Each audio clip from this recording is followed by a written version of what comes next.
ಬೆಂಗಳೂರಿನಲ್ಲಿ ಗಣರಾಜ್ಯೋತ್ಸವದ ದಿವಸ ಬಾಂಬ್ ಬ್ಲಾಸ್ಟ್ ಮಾಡ್ತೀವಿ ಅಂತಕ್ಕಂಥ ಒಂದು ಬೆದರಿಕೆ ರಾಮೇಶ್ವರಂ ಕೆಫೆನಲ್ಲಿ ಆಯ್ತಲ್ಲ, ಆ ರೀತಿ ರಾಮೇಶ್ವರಂ ಕೆಫೆ ರೀತಿ ಬ್ಲಾಸ್ಟ್ ಮಾಡುವಂತಹ ಬೆದರಿಕೆ ಬಂದಿದೆ.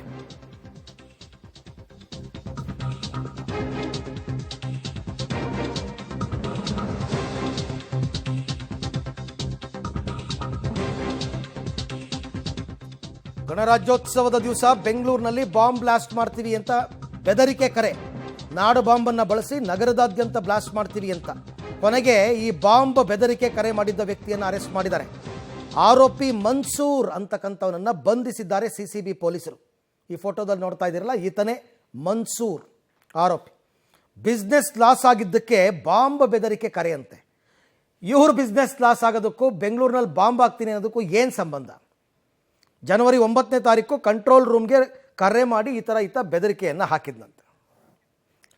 ಈ ಬಗ್ಗೆ ಮತ್ತಷ್ಟು ಮಾಹಿತಿ ನನ್ನ ಕೊಲೀಗ ನರಸಿಂಹಮೂರ್ತಿ ಅವರಿಂದ ಪಡ್ಕೊಳ್ಳೋಣ. ಮೂರ್ತಿ, ಈತನ ಬಿಸ್ನೆಸ್ ಲಾಸ್ ಆಗೋದಕ್ಕೂ ಬೆಂಗಳೂರಿನಲ್ಲಿ ಬಾಂಬ್ ಸ್ಫೋಟ ಮಾಡ್ತೀನಿ ಅನ್ನೋದಕ್ಕೂ ಏನು ಸಂಬಂಧ? ಈತ ಆರೋಗ್ಯವಾಗಿದ್ದಾನ, ಮಾನಸಿಕ ಅಸ್ವಸ್ಥನ? ಏನು ಮಾಹಿತಿ ಸಿಕ್ಕಿದೆ?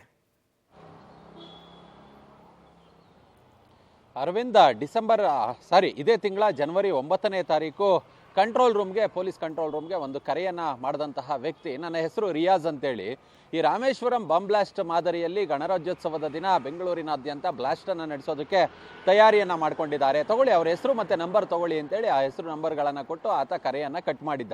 ಇದೇನಪ್ಪ ಗ್ರಹಚಾರ ಅಂತೇಳಿ ಪೊಲೀಸರು ಆತನ ಜಾಡು ಹಿಡಿದು ಹೊರಟಂತಹ ಸಂದರ್ಭದಲ್ಲಿ ಆತನನ್ನು ಕರ್ತಂದಾಗ ಆತ ರಿಯಾಜ್ ಅಲ್ಲ, ಆತ ಮನ್ಸೂರ್ ಅನ್ನೋದು ಗೊತ್ತಾಗಿದೆ. ಯಾವ ಕಾರಣಕ್ಕೋಸ್ಕರ ಈ ರೀತಿ ಮಾಡ್ದ ಅಂತ ಹೇಳಿದ್ರೆ, ಈ ಹಿಂದೆ ಸಿಟಿ ಮಾರ್ಕೆಟ್ನಲ್ಲಿ ಪ್ರಾವಿಷನ್ ಸ್ಟೋರನ್ನು ಇಟ್ಕೊಂಡಿದ್ದ. ಪಕ್ಕದ ಅಂಗಡಿಯವನಿಂದ ಒಂದಷ್ಟು ಬೇರೆ ಬೇರೆ ಕಸ್ಟಮರ್ಗಳೆಲ್ಲ ಅಲ್ಲಿ ಹೋಗ್ತಿದ್ರು. ಹೀಗಾಗಿ ಈತನಿಗೆ ಬಿಸ್ನೆಸ್ ಲಾಸ್ ಆಗಿತ್ತು. ಹೀಗಾಗಿ ಆ ಪ್ರಾವಿಷನ್ ಸ್ಟೋರ್ ಮಾಲೀಕ ಯಾರಿದ್ದ, KR ಮಾರ್ಕೆಟ್ನ ಮಾಲೀಕ, ಆತನ ಹೆಸರನ್ನು ಸೇರಿಸಿದ್ದ. ಅದಾದ ಬಳಿಕ ಪ್ರಾವಿಷನ್ ಸ್ಟೋರ್ ಆದ ಬಳಿಕ ಸ್ಕ್ರಾಪ್ ಬಿಸ್ನೆಸ್ಸನ್ನು ಮಾಡಿದ್ದ.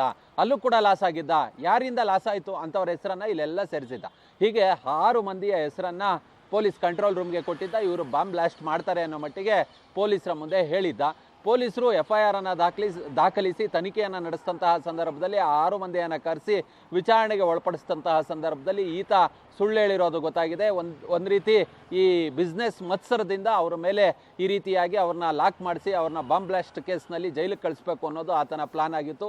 ಸದ್ಯ ಈತ ಮಾಡಿದಂತಹ ತಪ್ಪಿಗೆ ಆತನನ್ನು ಅರೆಸ್ಟ್ ಮಾಡಿ ಜೈಲಿಗೆ ಕಳಿಸುವ ಕೆಲಸವನ್ನು ವಿಧಾನಸೌಧ ಪೊಲೀಸ್ ಠಾಣೆಯ ಪೊಲೀಸರು ಮಾಡಿದ್ದಾರೆ. Right Murthy, thank you. ತಮ್ಮೆಲ್ಲ ಮಾಹಿತಿಗೆ ಧನ್ಯವಾದ. ಅಂದರೆ ಇವನು ಯಾರ್ಯಾರಿಂದ ಕಿರುಕುಳ ಆಗಿತ್ತು ಅವ್ರ ಹೆಸರನ್ನೆಲ್ಲ ಪೊಲೀಸರು ಕೊಟ್ಬಿಟ್ಟು ಸೇಡ್ ತೀರಿಸ್ಕೊಳ್ಳೋದಕ್ಕೆ ಹೋಗಿರೋದು, ಕೊನೆಗೆ ತಾನೇ ಲಾಕ್ ಆಗಿದ್ದಾನೆ.